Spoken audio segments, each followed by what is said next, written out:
ദിനംതോറും നമ്മുടെ മജ്‌ലിസിലേക്ക് വിളിച്ചുകൊണ്ടിരിക്കുന്ന ആളുകളുടെ എണ്ണം കൂടിക്കൊണ്ടിരിക്കുന്നു.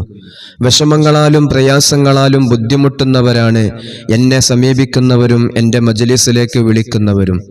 എല്ലാ വിഷമങ്ങളും തീരാൻ, പ്രയാസങ്ങളും തീരാൻ, എല്ലാ സങ്കടങ്ങളും ഒന്ന് തീർന്നു കിട്ടാൻ വേണ്ടി മുത്ത് റസൂലുള്ളാഹി സ്വല്ലല്ലാഹു അലൈഹി വസല്ലമ തങ്ങൾ പഠിപ്പിച്ച അതിമഹത്തായ ഒരു ദിക്റിനെ പറ്റിയാണ് ഇൻഷാ അല്ലാഹ് ഇന്നത്തെ മജ്‌ലിസിലൂടെ നമ്മൾ പറയുന്നത്.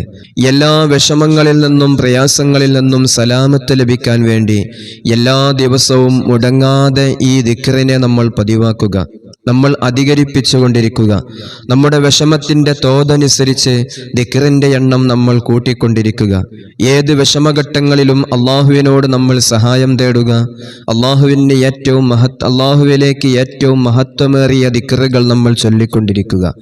ഓരോ വിഷമങ്ങൾക്കും, ഓരോ പ്രയാസങ്ങൾക്കും, ഓരോ ബുദ്ധിമുട്ടുകൾക്കും നമ്മൾ മജ്‌ലിസിലൂടെ ഓരോ ദിക്റുകൾ പറയുമ്പോൾ ആ ദിക്റുകളെല്ലാം നമ്മൾ അധികരിപ്പിച്ചു കൊണ്ടിരിക്കുക. അള്ളാഹു നമുക്ക് നൽകിയ ഏത് വലിയ പ്രയാസങ്ങളാണെങ്കിലും എല്ലാം അള്ളാഹുവിൻ്റെ പരീക്ഷണങ്ങളാണ്. അതിലെല്ലാം നമുക്ക് വിജയിക്കാൻ സാധിക്കണം. നമ്മൾ ചൊല്ലേണ്ട ദിക്റ് മുത്ത് റസൂലുള്ളാഹി സ്വല്ലല്ലാഹു അലൈഹി വസല്ലമ തങ്ങൾ പഠിപ്പിച്ച ദിക്റാണ്. അല്ലാഹു റബ്ബി ലാ ഉശ്രികു ബിഹി ഷൈഅ.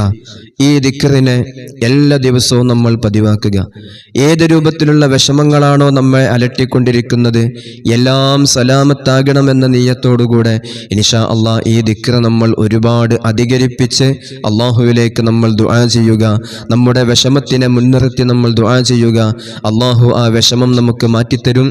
നമ്മുടെ പ്രയാസങ്ങൾ അള്ളാഹു പരിഹരിച്ചു തരും. ആ പരീക്ഷണത്തിൽ നമ്മൾ വിജയിച്ച് കാണിക്കണം.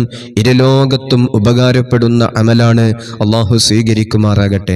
അതുപോലെ തന്നെ നമ്മുടെ കുടുംബത്തിൽ നമ്മൾ നേരിടുന്ന വലിയ വലിയ വിഷമങ്ങൾക്കും പ്രയാസങ്ങൾക്കും കാരണം കണ്ണേറ് തന്നെയാണ്. കണ്ണേറ് ബാത്തിലാകാനുള്ള ഇസ്മ ഇൻഷാ അല്ലാഹ് നമ്മുടെ മജ്‌ലിസിലുണ്ട്. ഓരോ ആളുകൾക്കും വ്യത്യസ്തമായി നമ്മൾ എഴുതി രേഖപ്പെടുത്തി തരുന്നതാണ്.